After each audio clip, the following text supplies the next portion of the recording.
돈이 좋긴 좋다? 명품 선글라스를 낀 여자가 환하게 웃으며 포즈를 취했습니다. 암 한 번 더 걸리면 차도 뽑겠어. 옆에 선 중년 여성도 만면에 미소를 지으며 함께 셀카를 찍었습니다. 오빠 덕에 호강한다, 호강해. 근처에서는 한 남자가 리조트 직원과 이야기를 나누고 있었습니다. 여유로운 표정으로 고개를 끄덕이는 모습이 마치 이 모든 게 자신의 능력이냥 당당했죠. 이번 여행은 다들 제대로 즐기자고. 세 사람은 웃음을 터뜨리며 다시 사진을 찍었습니다. 행복해 보였죠.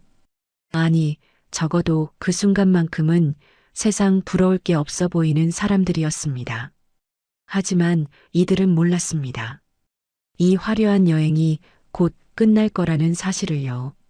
그리고 그 끝이 얼마나 참혹할지도요. 대체 이들에게 무슨 일이 벌어진 걸까요? 이 이야기는 한 여자에게서 시작됩니다. 지금 이 순간 그녀는 하와이가 아닌 다른 곳에 있었죠. 병원 침대 위에 누워서요. 이야기 시작 전에 잠시만 구독 버튼을 눌러주세요. 평범해 보이는 사람들의 놀라운 반전 이야기를 매일 전해드립니다. 댓글로 시청하고 계신 곳을 알려주세요. 감사한 마음으로 인사드리겠습니다. 그럼 이야기 바로 시작하겠습니다. 그날도 서은주는 약을 먹고 있었습니다. 간암 2기 판정을 받은 지 석 달째였죠. 항암 치료로 인해 몸은 날로 야위어갔고 머리카락도 많이 빠진 상태였습니다. 거울을 볼 때마다 낯선 자신의 모습에 놀라곤 했죠. 약을 삼키자마자 속에서 메스꺼움이 올라왔습니다. 하지만 참았어요. 이 약을 먹어야 살 수 있다는 걸 알았으니까요. 은주는 천천히 물을 마시며 구역질을 가라앉혔습니다. 그때였죠. 거실에서 TV를 보고 있던 남편 강태준이 얼굴을 찌푸리며 다가왔습니다. 여보, 이게 무슨 냄새야? 은주는 고개를 들었습니다. 남편의 표정이 심상치 않았어요. 무슨 냄새? 이거, 뭐랄까, 이상한 냄새가 나. 죽은 사람 냄새 같은데? 암 치료 때문에 그런 거야? 그 순간 은주의 손이 멈췄습니다. 물컵을 든 손이 미세하게 떨렸죠. 죽은 사람 냄새라고요? 자기 아내한테 지금 그런 말을 한 거예요? 미안해. 내가 씻을게. 은주는 애써 평온한 목소리로 대답했습니다. 하지만 태주는 한술 더 떴죠. 아니, 씻는다고 되는 게 아니라 몸에서 나는 것 같은데. 어머니도 요새 그러시더라고. 은주가 지나가면 이상한 냄새가 난다고. 시어머니 육말순까지요. 은주는 입술을 깨물었습니다. 알았어. 조심할게. 더 이상 말하지 않았어요. 태주는 그제야 만족한 듯 거실로 돌아갔습니다. 은주는 그 자리에 서서 한참을 멍하니 있었죠. 죽은 사람 냄새. 그게 지금 남편이 아픈 아내한테 할 말이었을까요? 걱정이나 위로는 없었습니다.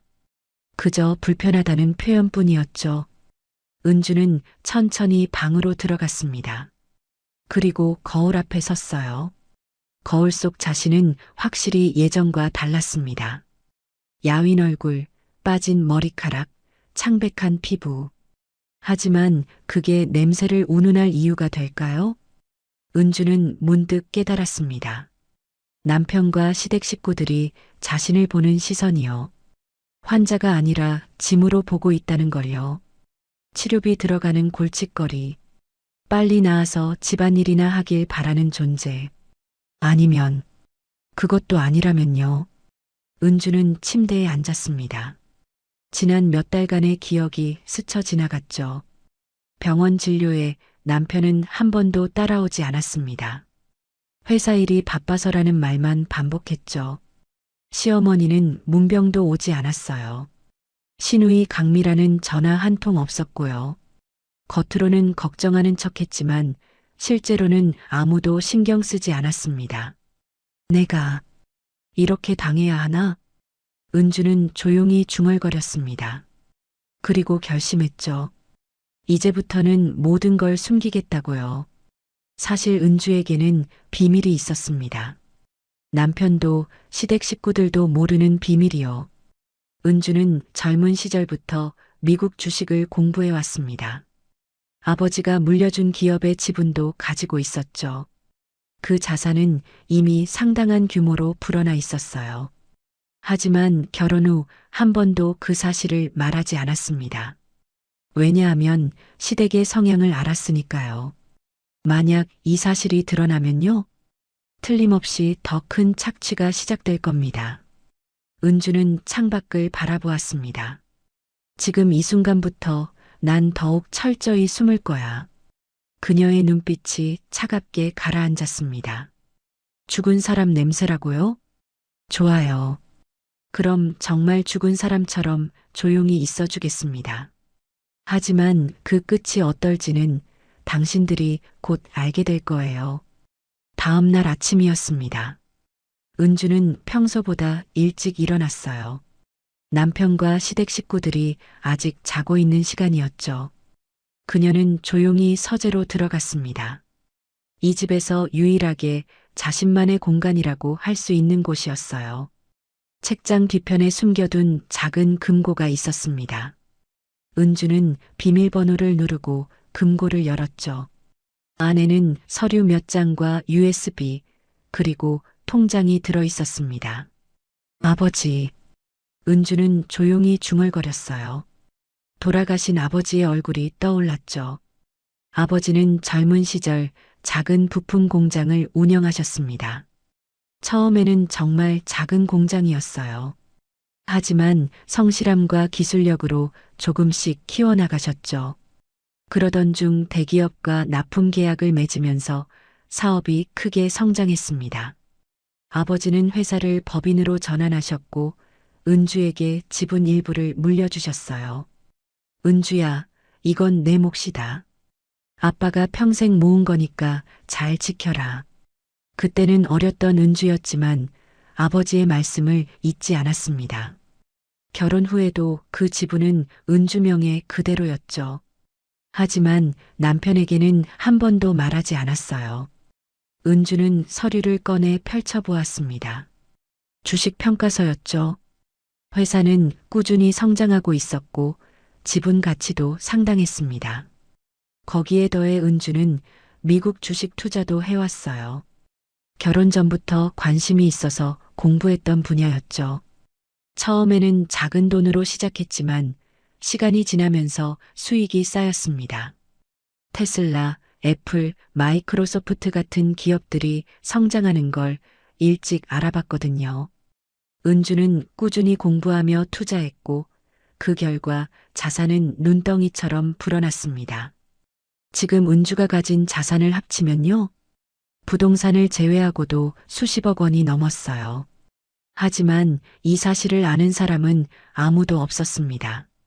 통장은 은주만 아는 인터넷 은행 계좌였고 주식 계좌도 마찬가지였죠. 결혼 후 은주는 전업주부로 지냈습니다. 겉으로 보기엔 남편 벌이에 의지하는 평범한 아내였어요. 시댁 식구들도 그렇게 알고 있었죠. 은주는 친정도 별로고 돈도 없어. 우리 아들한테 얹혀 사는 거지 뭐. 시어머니가 하던 말이었습니다. 은주는 그 말을 들으면서도 가만히 있었어요. 굳이 바로잡을 필요를 느끼지 못했거든요. 하지만 지금은 달랐습니다. 어제 남편이 한 말이 계속 맴돌았어요. 죽은 사람 냄새, 그리고 시댁 식구들의 차가운 시선. 은주는 깨달았습니다. 만약 지금 자신의 재산이 드러나면 어떻게 될까요? 틀림없이 태중과 시댁은 그 돈을 노릴 겁니다.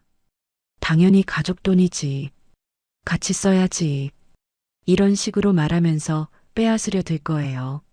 아니, 어쩌면 더 노골적일 수도 있었죠. 은주가 암으로 죽기를 기다리는 거예요. 그러면 재산이 자동으로 배우자인 태준에게 넘어갈 테니까요. 절대 안 돼. 은주는 서류를 다시 금고에 넣었습니다. 그리고 잠금 장치를 확실히 채웠죠. 이제부터 더욱 조심해야 했어요. 병원 치료도 건강보험 범위 내에서만 받는 척 해야 했습니다. 돈이 없어 보여야 했거든요. 실제로는 최고급 치료를 받을 수 있었지만 그럴 수 없었죠. 은주는 창밖을 바라보았습니다. 아침 햇살이 들어오고 있었어요. 조금만 더 참자. 조금만 더. 지금은 약한 모습으로 있어야 했습니다. 그래야 상대방이 방심하니까요. 은주는 서재를 나와 다시 방으로 돌아갔습니다. 거울 앞에 섰을 때 그녀의 눈빛은 어제와 달랐어요. 더 이상 상처받은 아내가 아니었습니다. 계획을 세운 사람의 눈빛이었죠. 기다려. 곧 알게 될 거야. 은주는 조용히 미소 지었습니다. 그 미소는 차가웠지만 동시에 단단했어요. 이제 시작이었으니까요. 드디어 수술 날이 다가왔습니다. 간암 2기 수술이 필요한 상태였어요. 의사는 말했죠. 수술은 성공률이 높습니다. 하지만 쉬운 수술은 아니에요. 가족분들과 잘 상의하세요. 은주는 고개를 끄덕였습니다. 하지만 가족들의 반응은 예상과 달랐어요. 그래, 수술 잘 받아. 난 회사 일이 있어서 못 가겠어. 남편 태준의 대답이었습니다. 시어머니 윤말순도 마찬가지였죠. 내가 나이도 있고 병원 분위기 싫어하잖아. 은주 혼자 잘할 수 있을 거야. 신우이 강미라는 아예 연락도 없었습니다. 결국 은주는 혼자 수술실에 들어가게 됐어요. 수술 당일 아침이었습니다. 은주는 병원 침대에 누워 천장을 바라보고 있었죠. 마취가 시작되기 전이었어요. 간호사가 다가와 물었습니다. 보호자분은 안 계세요? 네, 사정이 있어서요. 은주는 담담하게 대답했습니다. 이미 예상했던 일이었거든요. 하지만 마음 한구석은 여전히 아팠어요. 그래도 수술인데 한 명쯤은 와주지 않을까?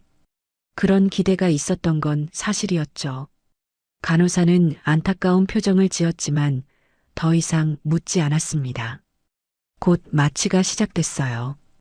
은주의 의식이 천천히 흐려졌습니다. 수술은 4시간 정도 걸렸어요. 다행히 성공적이었죠. 은주가 깨어난 건 회복실에서였습니다. 몸이 무겁고 아팠지만 살아있다는 게 느껴졌어요. 수술 잘 끝났습니다. 조금만 더 쉬세요. 의사의 목소리가 들렸죠. 은주는 희미하게 고개를 끄덕였습니다. 그리고 다시 잠에 빠져들었어요. 몇 시간 후 은주는 병실로 옮겨졌습니다. 여전히 혼자였어요. 간호사가 물과 간단한 식사를 가져다 줬죠. 가족분들한테 연락해 볼까요? 괜찮아요. 바쁘실 거예요. 은주는 쓴웃음을 지었습니다. 그때 핸드폰이 울렸어요.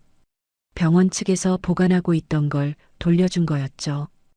은주는 힘겹게 핸드폰을 집어들었습니다. 메시지가 몇 개 와 있었어요. 하나는 보험회사였습니다. 진단금 청구가 접수되었습니다. 은주는 눈을 깜빡였어요. 진단금? 내가 청구한 적 없는데? 이상했습니다. 보험은 가입해둔 게 있었지만 아직 청구하지 않았거든요. 은주는 보험회사에 전화를 걸었습니다. 고객님, 배우자분께서 이미 청구하셨는데요? 네. 며칠 전에 서류 접수하셔서 오늘 아침에 입금 완료됐습니다.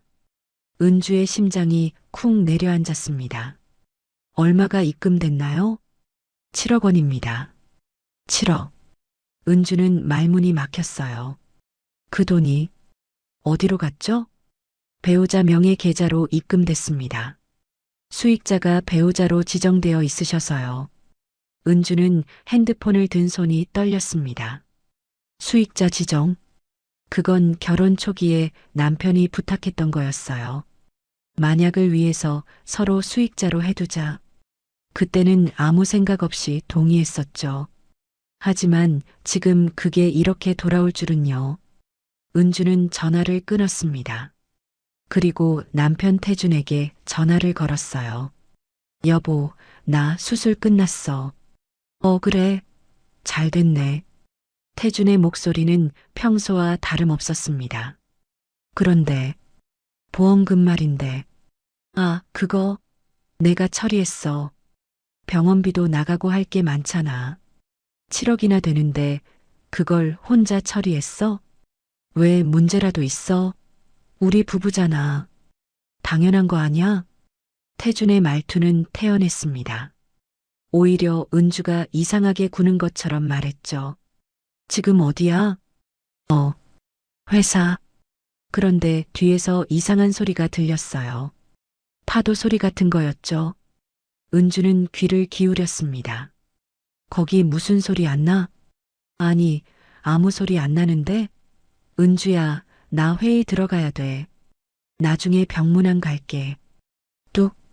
전화가 끊어졌습니다. 은주는 핸드폰을 내려놓았어요. 뭔가 이상했습니다.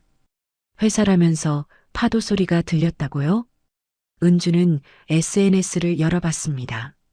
신우이 강미라의 계정이었죠. 그리고 거기서 은주는 모든 걸 알게 됐습니다. 하와이 해변 사진, 시어머니, 신우이, 그리고 남편이 함께 찍은 사진이었어요. 업로드 시간은 오늘 오후.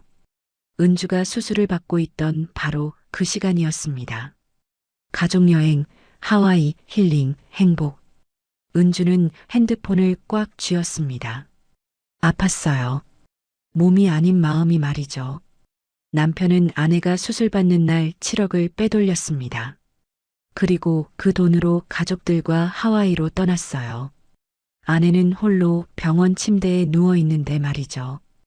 은주는 천천히 눈을 감았습니다. 눈물이 나올 것 같았지만 참았어요.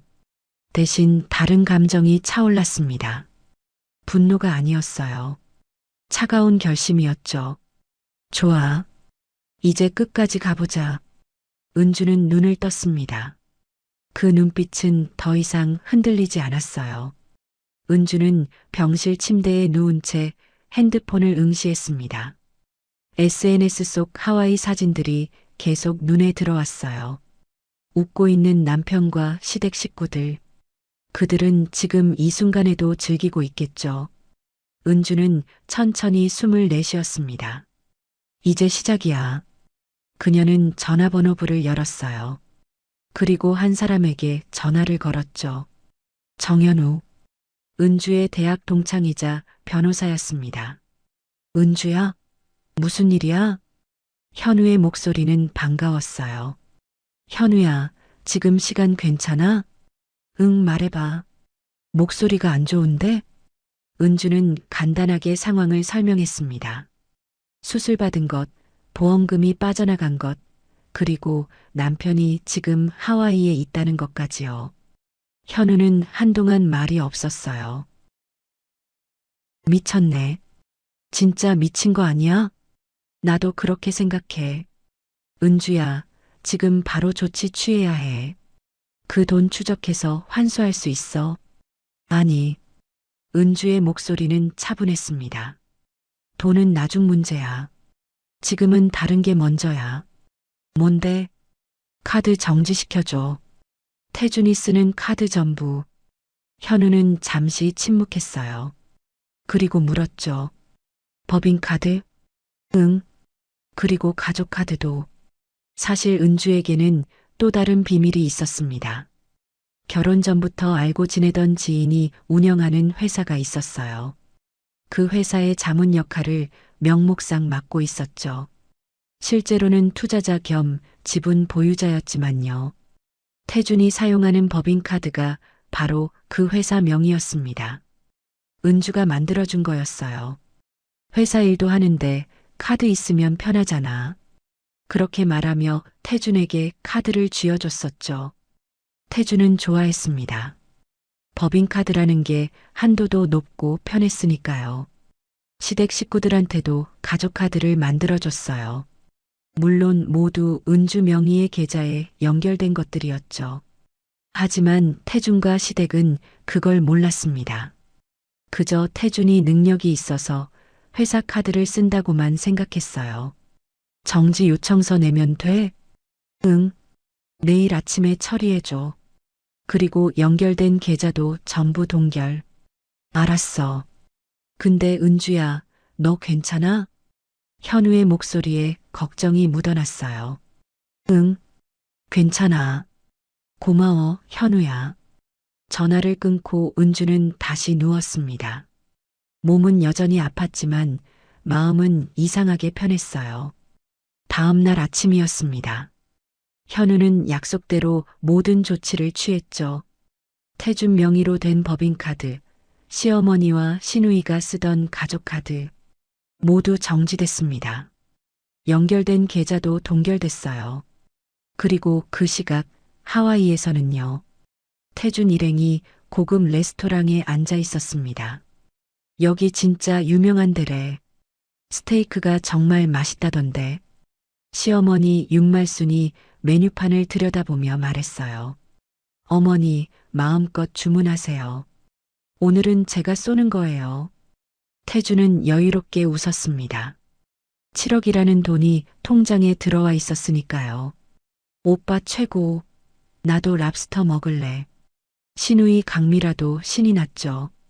음식이 나오고 세 사람은 맛있게 먹기 시작했습니다. 분위기는 화기애애했어요. 식사가 끝나고 계산할 시간이 됐죠. 태주는 자신 있게 카드를 꺼냈습니다. 카드로 할게요. 직원이 카드를 받아들고 갔어요. 잠시 후 다시 돌아왔죠. 죄송합니다만 카드가 승인이 안 되네요. 네, 그럴 리가요. 다시 해보세요. 태주는 당황했지만 태연한 척했습니다. 직원이 다시 시도했어요. 하지만 결과는 같았죠. 역시 안 됩니다. 다른 카드 있으신가요? 태주는 지갑을 뒤적였습니다. 그리고 다른 카드를 꺼냈어요. 이걸로 해보세요. 하지만 그 카드도 거절당했습니다. 태준의 얼굴이 굳어졌어요. 이상하네. 한두 문제는 아닐 텐데. 시어머니가 불안한 표정으로 물었습니다. 태준아, 뭐가 문제야? 잠깐만요, 어머니. 확인해 볼게요. 태준은 카드사에 전화를 걸었죠. 고객님, 해당 카드는 현재 정지 상태입니다. 정지요? 왜요? 카드 소유주 요청으로 정지됐습니다. 소유주? 그게 저잖아요. 아닙니다. 카드 명의는 고객님이시지만 계좌 소유주는 따로 계십니다. 태주는 식은땀이 흘렀어요. 누구요? 서은주 씨입니다. 그 순간 태준의 머릿속이 하얘졌습니다. 은주라고요? 태준아, 왜 그래? 카드 왜 안 돼? 시어머니의 목소리가 날카로워졌어요. 태준은 다른 카드들도 확인해 봤습니다. 결과는 똑같았죠. 전부 정지 상태였어요. 이게 무슨 일이야? 태준은 중얼거렸습니다. 레스토랑 분위기가 싸늘해졌어요. 직원들의 시선이 따가웠죠. 손님, 결제 어떻게 하시겠습니까? 잠깐만요. 지금 확인 중이니까. 태준은 다급하게 은주에게 전화를 걸었습니다. 하지만 은주는 받지 않았어요. 한 번, 두 번, 세 번. 계속 부재 중이었죠. 야, 빨리 해결 못해? 창피하게. 시누이 강미라가 짜증을 냈습니다. 결국 태주는 현금으로 계산해야 했어요. 가지고 있던 돈을 전부 털어서요. 레스토랑을 나오는 세 사람의 얼굴은 어두웠습니다. 도대체 무슨 일이야, 태준아? 모르겠어요, 어머니. 은주가 뭔가 한 것 같은데. 은주가? 그 애가 뭘 할 수 있다고. 하지만 태주는 불안했습니다. 뭔가 크게 잘못된 느낌이 들었거든요. 다음 날 아침이었습니다. 태준 일행은 호텔 로비에 모여 있었어요. 분위기는 어제와 완전히 달랐죠. 오빠, 어제 그게 진짜 뭐였어? 카드가 왜 다 안 된 거야? 신우이 강미라가 따지듯 물었습니다. 태주는 피곤한 얼굴로 대답했어요. 모르겠어. 은주한테 계속 전화했는데 안 받더라고. 병원에 있으니까 못 받는 거 아냐? 시어머니 윤말순이 거들었죠. 그래도 이상해요. 카드가 전부 정지될 이유가 없는데. 태주는 불안했습니다. 어젯밤 내내 은주에게 전화를 걸었지만 연결되지 않았거든요. 일단 오늘 일정이나 소화하자. 카드 문제는 나중에 해결하고. 태주는 애써 태연한 척했어요. 하지만 마음 한구석은 계속 불편했죠. 일행은 렌터카를 빌려 관광을 나섰습니다. 아름다운 해변과 야자수가 늘어선 도로를 달렸어요.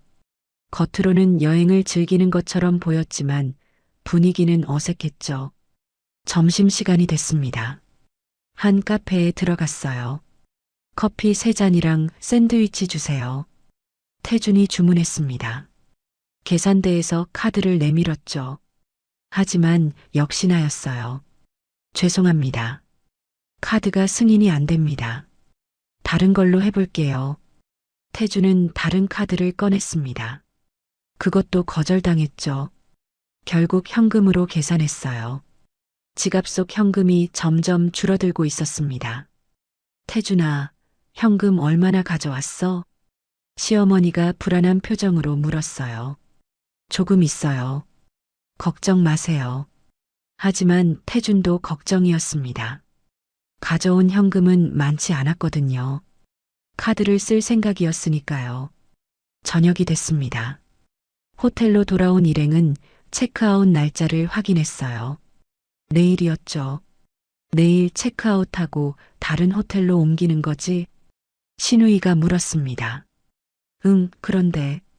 태주는 예약 확인 메일을 열어봤어요. 그리고 얼굴이 창백해졌죠. 예약이 취소됐어. 뭐? 다음 호텔 예약이 취소됐다고. 카드 결제가 안 돼서래. 시어머니가 벌떡 일어났습니다. 그럼 우리 내일 어디서 자는데? 지금 다시 예약해 볼게요. 태주는 서둘러 다른 호텔을 검색했어요. 하지만 문제가 있었죠. 예약하려면 카드 결제가 필요했습니다. 그런데 모든 카드가 막혀 있었어요. 현금으로는 안 되나?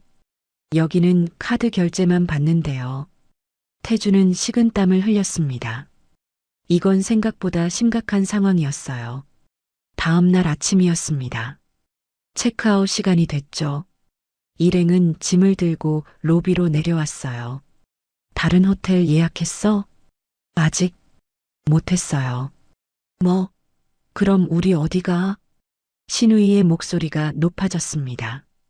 결국 세 사람은 짐을 끌고 거리로 나왔어요.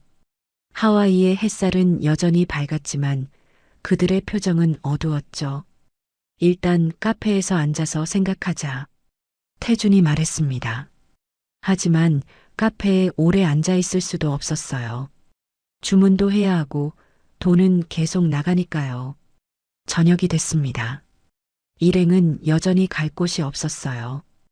해변 벤치에 앉아 있었죠. 태준아, 이거 대체 뭐야? 우리 노숙자 되는 거야? 시어머니가 소리쳤습니다. 어머니, 조금만 기다려 보세요. 은주한테 연락이 될 거예요. 하지만 은주는 여전히 전화를 받지 않았습니다. 문자도 익십만 될 뿐이었죠. 신우이 강미라가 짜증을 냈어요. 오빠 때문에 이렇게 된 거잖아. 카드 관리도 제대로 못하고. 내가 뭘 어떻게 해. 카드가 갑자기 막힌 건데. 그러니까 은주한테 잘하지 그랬어. 세 사람은 서로를 비난하기 시작했습니다. 여행 초반의 화기애애한 분위기는 온데간데 없었죠. 밤이 깊어졌습니다. 일행은 결국 해변 공원 벤치에서 밤을 보내야 했어요. 지나가는 사람들이 힐끔힐끔 쳐다봤죠. 명품 가방을 든 채 벤치에서 자는 모습이 우스웠을 겁니다. 시어머니는 중얼거렸어요. 우리가 왜 이러고 있는 거야? 아무도 대답하지 않았습니다. 다들 알고 있었으니까요. 이 모든 게 잘못됐다는 걸요. 태주는 하늘을 바라봤습니다. 별이 총총했어요. 아름다운 하와이 밤하늘이었지만 그에게는 보이지 않았죠. 머릿속에는 한 가지 생각뿐이었습니다. 은주가 일부러 이러는 건가? 하지만 인정하고 싶지 않았어요. 약하고 순한 아내가 이런 일을 할 리 없다고 생각했죠. 그런데 이상했습니다. 카드가 전부 막힌 것도 이상했고 연락이 안 되는 것도 이상했어요. 그리고 무엇보다요. 카드 소유주가 은주라는 사실이 제일 이상했습니다. 내가 은주를 너무 몰랐던 건가? 태주는 그제야 깨닫기 시작했어요. 자신이 아내에 대해 아무것도 모르고 있었다는 걸요. 그때 핸드폰에 문자가 왔습니다. 은주였어요. 태주는 황급히 문자를 열어봤죠. 잘 지내고 있어요? 저는 퇴원 준비 중이에요. 하와이 날씨 좋죠? 그게 전부였습니다. 하지만 그 짧은 문자가 태준에게는 소름 끼쳤어요. 은주가 모든 걸 알고 있다는 뜻이었으니까요. 그리고 일부러 이러고 있다는 거였죠. 태준은 떨리는 손으로 답장을 쳤습니다. 은주야, 장난 그만해. 카드 좀 풀어줘. 하지만 답장은 오지 않았습니다. 읽음 표시만 떴을 뿐이었죠. 태주는 핸드폰을 꽉 쥐었어요. 이제야 알았습니다. 자신들이 완전히 당했다는 걸요. 사흘째 아침이었습니다. 태준 일행은 여전히 해변 공원에 있었어요. 벤치에서 잠을 청했지만 제대로 잘 수 없었죠. 몸도 마음도 지쳐 있었습니다. 이제 그만 한국 돌아가자. 더는 못 버티겠어. 시어머니 윤말순이 지친 목소리로 말했어요. 귀국 항공권은 있어? 신우이 강미라가 물었습니다. 있어. 다행히 왕복으로 끊어놨으니까. 태준이 대답했죠. 적어도 돌아갈 수는 있었어요. 그럼 오늘 당장 공항 가자. 여기서 하루라도 더 있으면 미칠 것 같아. 세 사람은 짐을 챙겨 공항으로 향했습니다. 하지만 그 전에 들러야 할 곳이 있었어요. 화장실이었죠. 공공 화장실에서 세수라도 하고 가려던 겁니다. 태주는 해변가 공공 화장실로 들어갔어요. 서둘러 세수를 하고 나오려던 참이었죠. 그때였습니다. 바닥이 미끄러웠어요. 물기가 있었던 거죠. 아! 태주는 중심을 잃고 넘어졌습니다. 발목을 심하게 삐끗했어요. 비명이 터져 나왔습니다. 통증이 엄청났거든요. 오빠, 무슨 일이야? 밖에서 기다리던 신우이가 달려왔어요. 태주는 바닥에 주저앉아 발목을 움켜쥐고 있었죠. 발목이. 시어머니도 황급히 달려왔습니다. 어머, 이게 무슨 일이야? 태준의 발목은 눈에 띄게 부어올랐어요. 제대로 디딜 수가 없었죠. 병원 가야겠어. 빨리. 일행은 택시를 잡아타고 가까운 병원으로 향했습니다. 응급실이었어요. 의사가 엑스레이를 찍고 진찰했죠. 인대가 심하게 늘어났네요. 골절은 아니지만 치료가 필요합니다. 지금 당장 치료해 주세요. 태준이 다급하게 말했어요. 비행기 시간이 얼마 남지 않았거든요. 응급 처치는 해드릴 수 있어요. 하지만 본격적인 치료는 입원이 필요합니다. 입원이요? 아니, 저 오늘 비행기 타야 하는데요. 그 상태로 비행기 타시면 위험합니다. 최소 며칠은 치료받으셔야 해요. 의사는 단호했습니다. 태주는 머리가 복잡했어요. 여기 더 있을 수도 없고 그렇다고 치료 안 받을 수도 없었죠. 일단 응급 처치만이라도 해주세요. 의사는 고개를 끄덕이고 처치를 시작했습니다. 깁스를 하고 진통제를 처방했어요. 그리고 계산서가 나왔죠. 응급 처치 비용은 $1,500입니다. 뭐요? $1,500? 태주는 깜짝 놀랐어요.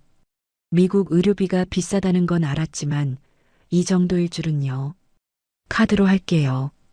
태주는 습관적으로 카드를 꺼냈습니다. 하지만 이미 알고 있었죠. 안 될 거라는 걸요. 역시나 카드는 거절당했어요. 현금으로 하셔야 할 것 같은데요. 간호사가 말했습니다. 태주는 지갑을 뒤졌어요. 남은 현금은 200달러 정도였죠. 돈이 부족한데요. 그럼 치료를 진행할 수 없습니다. 간호사의 말은 냉정했어요. 잠깐만요. 제가 다쳤는데 치료를 안 해준다고요? 응급 처치는 했습니다. 추가 치료는 비용 지불 후에 가능해요. 태주는 당황했습니다. 시어머니와 시누이도 어쩔 줄 몰라 했죠. 어떡하냐, 태준아. 일단 나가요. 생각 좀 해봐야겠어요. 태주는 깁스한 발을 절뚝이며 병원을 나왔습니다. 밖에 나오니 더 막막했어요. 돈도 없고 카드도 막혔고 발까지 다쳤죠. 비행기라도 타고 가자. 한국 가면 치료받을 수 있잖아. 시누이가 말했습니다. 하지만 문제가 있었어요. 의사가 비행기 타면 위험하다고 했잖아. 그래도 어쩔 수 없잖아. 여기 더 있을 수 없어. 세 사람은 택시를 타고 공항으로 향했습니다. 하지만 공항 직원이 태준의 상태를 보고 고개를 저었죠. 죄송하지만 탑승이 어려울 것 같습니다. 의사소견서가 필요해요. 의사소견서요? 네, 비행 가능 판정을 받으셔야 합니다. 태주는 다시 병원으로 가야 했어요.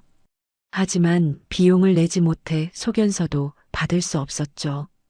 결국 공항에서도 쫓겨나듯 나왔습니다. 이제 어떡하지? 태주는 멍하니 앉아 있었어요. 발은 계속 욱신거렸고 진통제도 떨어졌죠. 시어머니가 울상을 지었습니다. 우리 여기서 죽는 거 아니야? 어머니, 그런 말씀 마세요. 하지만 태준도 불안했어요. 정말로 어떻게 해야 할지 모르겠었거든요. 그때 태준은 다시 은주에게 전화를 걸었습니다. 이번에는 받았어요. 여보, 무슨 일이에요? 은주의 목소리는 차분했습니다. 너무 차분해서 오히려 무서울 정도였죠. 은주야, 제발 좀 도와줘. 나 지금 발 다쳤어. 병원비도 없고 귀국도 못하고 있어. 그래서요? 은주의 대답은 짧았어요. 제발, 카드라도 풀어줘. 나 진짜 죽을 것 같아. 잠시 침묵이 흘렀습니다. 그리고 은주가 말했죠. 당신이 수술실 들어가는 날 나한테 뭐라고 했는지 기억나요? 뭐, 죽은 사람 냄새 난다고 했죠. 그리고 7억을 들고 떠났잖아요. 태주는 할 말이 없었습니다. 지금 당신이 느끼는 게 뭔지 알아요? 그게 바로 내가 병실에서 혼자 느꼈던 거예요. 은주야, 조금만 더 있어봐요. 금방 익숙해질 거예요. 혼자 있는 거. 뚝. 전화가 끊어졌습니다. 태주는 핸드폰을 쥔 채 멍하니 있었어요. 이제야 깨달았습니다. 자신이 얼마나 큰 실수를 했는지요. 그리고 은주가 얼마나 무서운 사람인지도요. 일주일이 흘렀습니다.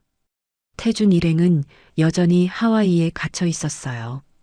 발목 상태는 나아지지 않았고 돈은 바닥났죠. 결국 한국 대사관에 도움을 요청했습니다. 귀국 지원을 받으시려면 절차가 필요합니다. 직원이 설명했어요. 얼마나 걸리나요? 최소 2주는 걸릴 겁니다. 2주라니요. 태주는 고개를 떨구었습니다. 그 시간을 어떻게 버티란 말인가요? 세 사람은 저렴한 게스트하우스를 찾았어요. 그나마 현금으로 결제 가능한 곳이었죠. 하룻밤에 30달러. 한국 돈으로 4만 원 정도였습니다. 방은 좁고 지저분했어요. 침대 하나에 세 사람이 자야 했죠. 이게 뭐야? 우리가 왜 이러고 있어야 해? 시누이 강미라가 울먹였습니다. 닥쳐. 내가 쓸데없이 쇼핑하자고 해서 이렇게 된 거잖아. 시어머니 윤말순이 소리를 질렀어요. 제가요? 어머니도 얼마나 펑펑 쓰셨는데요. 뭐, 이것이 어른한테 하는 말투야? 두 사람은 서로 싸우기 시작했습니다. 태주는 귀를 막고 싶었어요. 하지만 자신도 마찬가지였죠. 오빠가 카드 관리를 제대로 했어야지. 나보고 어쩌라고. 은주가 막은 건데. 그러니까 평소에 잘하지 그랬어요. 결국 세 사람은 서로를 탓하며 밤을 지새웠습니다. 며칠이 더 지났어요. 대사관에서 연락이 왔습니다. 귀국 항공권이 준비됐습니다. 내일 출발하실 수 있어요. 드디어였죠. 하지만 기쁘지 않았습니다.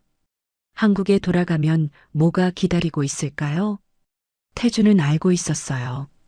은주가 가만히 있지 않을 거라는 걸요. 다음 날이었습니다. 세 사람은 공항으로 향했죠. 초라한 모습이었어요. 여행 갈 때와는 완전히 달랐습니다. 비행기에 올랐어요. 긴 비행 시간 동안 아무도 말이 없었죠. 각자 생각에 잠겨 있었습니다.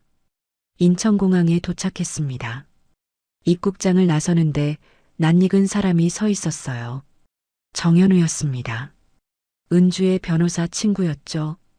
강태준 씨? 누구세요? 정현우 변호사입니다.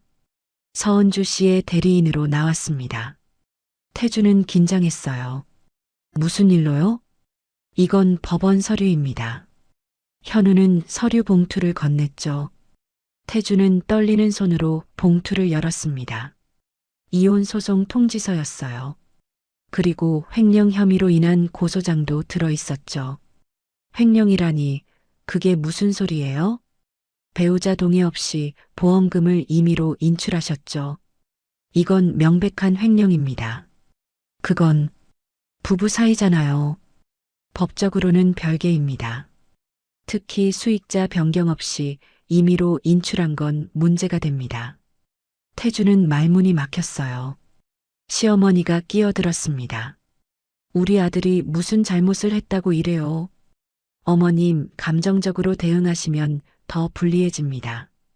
현우는 차갑게 말했죠. 그리고 이것도 전해드립니다. 현우는 또 다른 서류를 꺼냈어요. 집 명의도 서은주 씨였습니다.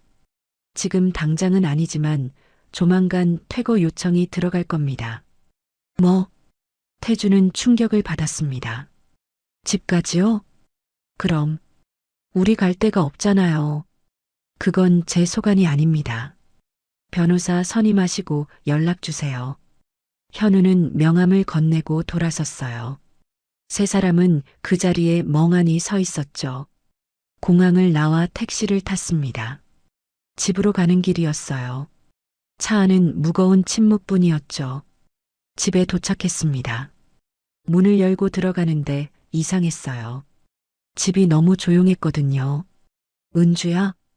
태준이 불렀지만 대답이 없었습니다. 방으로 들어가 봤어요. 은주의 짐이 모두 사라져 있었죠. 옷장도 텅 비어 있었습니다. 이사 간 거야? 태주는 믿기지 않았어요.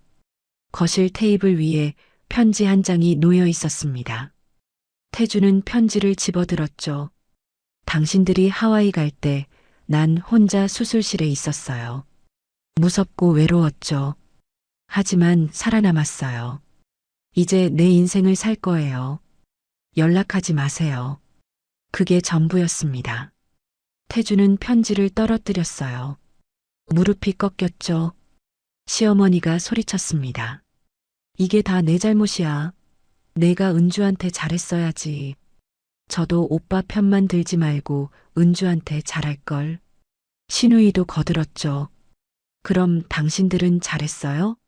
죽은 사람 냄새 난다고 한 거 누구예요? 태준도 소리를 질렀습니다. 세 사람은 또다시 싸웠어요. 하지만 이번엔 달랐죠. 돌이킬 수 없다는 걸 알았으니까요. 며칠 후였습니다. 태주는 변호사를 만났어요. 승산이 있나요? 솔직히 말씀드리면 어렵습니다. 증거가 너무 명확해요. 그럼 어떻게 되는 건데요? 이혼은 확정될 겁니다. 횡령건은 합의를 보는 게 나을 것 같고요. 합의라니 돈이 어디 있어요? 태주는 절규했습니다. 하와이에서 쓴 돈도 갚아야 하고 변호사 비용도 있었죠. 그리고 무엇보다요. 집에서 쫓겨나면 살 곳도 없었습니다. 태주는 완전히 무너졌어요. 모든 게 자신의 잘못이라는 걸 알았지만 이미 늦었죠. 은주는 돌아오지 않았고 태주는 모든 걸 잃었습니다. 가족도, 돈도, 집도, 그리고 미래도요. 하와이에서의 화려했던 시간이 떠올랐습니다. 그게 불과 한 달 전 일이었어요. 하지만 지금은요. 그 모든 게 악몽처럼 느껴졌죠. 태주는 창밖을 바라보았습니다. 내가 정말 바보였구나. 후회했지만 소용없었어요. 이미 모든 게 끝나버렸으니까요. 그로부터 6개월이 흘렀습니다. 서은주는 고층 빌딩 회의실에 앉아 있었어요. 창밖으로 서울 시내가 한눈에 내려다 보였죠. 회의 테이블 주위로 임원들이 모여 있었습니다. 이번 분기 실적이 목표치를 초과 달성했습니다. 실무진이 보고했어요. 은주는 자료를 꼼꼼히 살펴보았습니다. 해외 시장 진출은 어떻게 되고 있나요? 순조롭게 진행 중입니다. 은주 이사님께서 제안하신 전략이 효과를 보고 있습니다. 은주 이사, 그게 지금 은주의 직함이었어요. 아버지가 물려준 기업의 지분을 바탕으로 경영에 참여하게 된 거였죠. 처음엔 자문 역할이었습니다. 하지만 은주는 성실히 공부했어요. 밤낮으로 경영학 서적을 읽고 선배 임원들에게 배웠죠. 그리고 자신만의 통찰력을 더했습니다. 미국 주식 투자로 쌓은 시장 분석 능력이 큰 도움이 됐어요. 회의가 끝났습니다. 은주는 자리에서 일어나 창가로 걸어갔죠. 햇살이 따스하게 들어왔어요. 이사님, 점심 어떻게 하실까요? 비서가 물었습니다. 오늘은 혼자 먹을게요. 생각할 게 좀 있어서요. 은주는 미소 지었어요. 비서가 나가고 은주는 혼자 남았습니다. 핸드폰을 꺼내 사진첩을 열었죠. 수술 후 찍은 사진이 있었어요. 창백하고 야윈 얼굴이었지만 살아있었습니다. 그때 참 힘들었지. 은주는 조용히 중얼거렸어요. 죽을 것 같았던 순간들이 떠올랐죠. 남편의 모욕, 혼자 받은 수술, 보험금 횡령. 하지만 그 모든 게 은주를 더 강하게 만들었습니다. 더 이상 누구에게도 의지하지 않게 됐어요. 스스로 서는 법을 배웠죠. 오후가 됐습니다. 은주는 병원에 들렀어요. 정기 검진 날이었거든요. 상태가 아주 좋네요. 완치 판정 드려도 될 것 같습니다. 의사가 웃으며 말했죠. 감사합니다, 선생님. 은주는 진심으로 기뻤어요. 암을 이겨냈다는 게 믿기지 않았거든요. 병원을 나서는데 누군가 은주를 불렀습니다. 은주야. 돌아보니 정현우였어요. 현우야, 어떻게 여기서? 나도 건강검진 받으러 왔어. 우연이네. 두 사람은 근처 카페로 갔습니다. 커피를 마시며 이런저런 이야기를 나눴죠. 요즘 회사 일은 어때? 재밌어. 처음엔 걱정했는데 생각보다 잘 맞더라고. 너 진짜 대단해. 그 상황에서 이렇게까지 올라오다니. 현우는 감탄했습니다. 현우야, 그때 정말 고마웠어. 내가 없었으면 못했을 거야. 뭘 친구 사이에. 그나저나 태준 그 사람은 어떻게 됐어? 은주는 잠시 생각했어요. 잘 모르겠어. 이혼은 성립됐고 합의금 받았어. 그 후로는 연락 없어. 집은 내가 산 거였으니까 팔았어. 그 돈으로 지금 사는 아파트 샀고. 은주는 담담하게 말했습니다. 더 이상 태준에 대한 감정은 없었어요. 분노도 미움도 심지어 연민도 없었죠. 그저 지나간 일일 뿐이었습니다. 근데 은주야, 너 복수하면서 후회 안 했어? 현우가 조심스럽게 물었어요. 은주는 고개를 저었습니다. 아니, 한 번도. 오히려 그때 결단을 내리길 잘했다고 생각해. 왜? 만약 그냥 참고 살았으면 어땠을까? 계속 무시당하고 짐 취급받으면서 살았겠지. 그게 더 비참한 인생 아니었을까? 은주의 목소리는 단단했어요. 지금은 내가 원하는 걸 하고 있어. 내 능력으로 돈을 벌고 사람들한테 인정받고 이게 진짜 내 인생이야. 현우는 고개를 끄덕였습니다. 맞아. 넌 잘한 거야. 해가 저물어 갔어요. 은주는 자신의 새 아파트로 돌아갔습니다. 넓고 깨끗한 공간이었죠. 혼자 살기엔 조금 큰 평수였지만 은주는 좋았어요. 이 모든 게 자신의 것이었으니까요. 발코니에 서서 야경을 바라봤습니다. 도시의 불빛이 반짝였어요. 은주는 문득 과거를 떠올렸습니다. 시댁에서 무시당하던 자신, 죽은 사람 냄새 난다는 말을 들었던 자신. 그때는 정말 작고 약한 존재였죠. 하지만 지금은 달랐습니다. 더 이상 누군가의 그늘에 숨지 않았어요. 당당히 햇빛 아래 서 있었죠. 고마워, 그때의 나. 은주는 조용히 말했습니다. 그때 포기하지 않았기에 지금이 있는 거였으니까요. 핸드폰이 울렸어요. 회사 후배였습니다. 이사님, 내일 회의 자료 확인 부탁드려요. 알았어요. 지금 볼게요. 은주는 노트북을 열었습니다. 일하는 게 즐거웠어요. 누군가를 위해서가 아니라 자신을 위해 일하는 거였죠. 밤이 깊어갔습니다. 은주는 침대에 누웠어요. 천장을 보며 생각했죠. 내일은 또 어떤 일이 있을까? 기대됐습니다. 두렵지 않았어요. 혼자서도 충분히 잘할 수 있다는 걸 알았으니까요. 은주는 눈을 감았습니다. 편안한 잠이 찾아왔어요. 악몽은 더 이상 없었죠. 대신 꿈이 있었습니다. 더 넓은 세상, 더 큰 가능성, 더 빛나는 내일.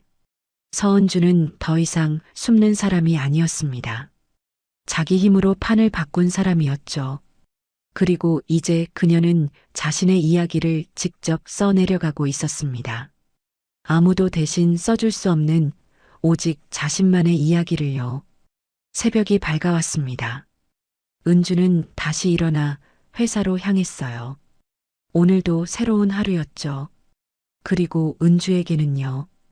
매일이 새로운 시작이었습니다. 1년이 더 흘렀습니다. 서은주는 이제 회사의 핵심 인물이 됐어요. 이사에서 전무로 승진했죠.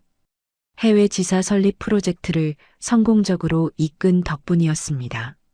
그날도 은주는 바쁜 하루를 보내고 있었어요. 회의를 마치고 사무실로 돌아왔죠. 전무님, 손님이 찾아오셨는데요. 비서가 조심스럽게 말했습니다. 예약 없으신 분인데 꼭 뵙고 싶다고 하셔서요. 누군데요? 강태준이라고 하시던데요. 은주의 손이 잠시 멈췄습니다. 강태준. 1년 반 만에 듣는 이름이었어요. 로비에 계신가요? 네, 그쪽에서 기다리고 계십니다. 은주는 잠시 생각했어요. 그리고 고개를 끄덕였죠. 알았어요. 1층 카페로 오시라고 전해주세요. 네, 전무님. 은주는 자리에서 일어났습니다. 거울을 보며 옷매를 가다듬었어요. 단정한 정장, 자신 있는 표정. 과거의 은주와는 완전히 다른 모습이었죠. 1층 카페에 내려갔습니다. 구석자리에 태준이 앉아 있었어요. 은주는 천천히 다가갔죠. 태준은 은주를 보고 놀란 표정을 지었습니다. 은주야, 오래간만이네요. 은주는 차분하게 말했어요. 태준은 말문이 막혔습니다. 눈앞의 은주는 기억 속 모습과 너무 달랐거든요. 세련된 옷차림, 당당한 자세, 빛나는 눈빛. 앉으세요. 무슨 일로 오셨어요? 은주가 먼저 앉았습니다. 태준도 어색하게 자리에 앉았죠. 한동안 침묵이 흘렀어요. 태준이 입을 열었습니다. 미안해. 짧은 한마디였어요. 뭐가요? 다. 태준은 고개를 숙였습니다. 그때 내가 정말 잘못했어. 내가 아플 때 옆에 없었고, 보험금도 몰래 가져갔고, 하와이도 갔고. 은주는 아무 말 없이 태준을 바라봤어요. 지금 와서 변명 같지만 난 정말 몰랐어. 내가 그런 사람인 줄. 아니, 내가 너한테 얼마나 나쁜 짓을 했는지도 몰랐어. 태준의 목소리가 떨렸습니다. 하와이에서 그 지옥 같은 시간을 겪고 나서야 깨달았어. 내가 얼마나 오만했는지, 얼마나 이기적이었는지. 은주는 여전히 조용했어요. 지금은 어떻게 지내세요? 은주가 물었습니다. 태준은 쓴웃음을 지었죠. 보다시피야. 작은 회사 다니고 있어. 월급도 많지 않고. 어머님과 미라 씨는요? 연락 안 해. 다들 나 탓만 하니까. 차라리 안 보는 게 나아. 태준은 초라했습니다. 과거의 허세는 온데간데 없었죠. 그래서 오늘 왜 오신 거예요? 용서를 바라는 건 아니야. 그럴 자격도 없는 거 알아. 태준은 은주를 똑바로 바라봤어요. 그냥 미안하다는 말을 하고 싶었어. 그리고 너한테 고맙다는 말도. 고맙다고요? 응. 내가 그때 날 버린 덕분에 난 정신 차렸거든. 만약 내가 그냥 참고 살았으면 난 평생 그렇게 살았을 거야. 내가 얼마나 소중한 사람인지도 모르고. 은주는 아무 표정도 짓지 않았어요. 지금 와서 깨달아봤자 소용없잖아요. 알아. 그래도 말하고 싶었어. 태준은 일어섰습니다. 더 이상 방해 안 할게. 잘 지내, 은주야. 아니, 전무님. 태준은 돌아서려다 멈췄어요. 그리고 마지막으로 말했죠. 너 정말 멋있더라. 은주는 대답하지 않았습니다. 태준이 카페를 나갔어요. 은주는 그 뒷모습을 조용히 바라봤죠. 아무 감정도 잃지 않았습니다. 동정도 분노도 미련도 없었어요.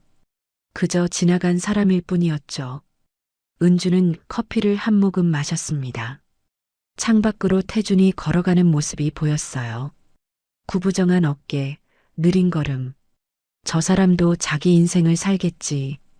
은주는 생각했습니다. 그게 태준의 몫이었어요. 은주가 해줄 수 있는 건 아무것도 없었죠. 사무실로 돌아왔습니다. 비서가 물었어요. 괜찮으세요? 응, 괜찮아. 은주는 미소 지었습니다. 다음 일정 뭐지? 오후 3시에 투자자 미팅 있으세요. 알았어. 자료 준비해줘. 은주는 다시 일에 집중했어요. 태준과의 만남은 잠깐의 해프닝일 뿐이었죠. 저녁이 됐습니다. 은주는 퇴근길에 한강을 걸었어요. 바람이 시원했죠. 핸드폰을 꺼내 사진을 찍었습니다. 노을이 아름다웠거든요. SNS에 올렸어요. 오늘도 좋은 하루였습니다. 댓글이 달리기 시작했죠. 회사 동료들, 친구들, 지인들. 전무님 멋져요. 저도 배우고 싶어요. 은주는 댓글들을 보며 웃었습니다. 자신을 응원해주는 사람들이 있다는 게 감사했어요. 집에 도착했습니다. 샤워를 하고 편한 옷으로 갈아입었죠. 소파에 앉아 와인을 한 잔 따랐어요. 창밖의 야경을 바라보며 생각했습니다. 오늘 태준을 만난 것에 대해서요. 후회는 없었어요. 오히려 확인한 것 같았죠. 자신이 정말로 과거와 결별했다는 걸요. 더 이상 그 시절의 은주가 아니라는 걸요. 은주는 와인을 한 모금 마셨습니다. 달콤하면서도 씁쓸한 맛이었어요. 인생 같다는 생각이 들었죠. 핸드폰이 울렸습니다. 정현우였어요. 은주야, 내일 저녁 시간 돼? 왜? 축하해주고 싶어서. 전무승진했다며? 어떻게 알았어? 뉴스 떴더라. 우리 은주 대단하네. 은주는 웃었습니다.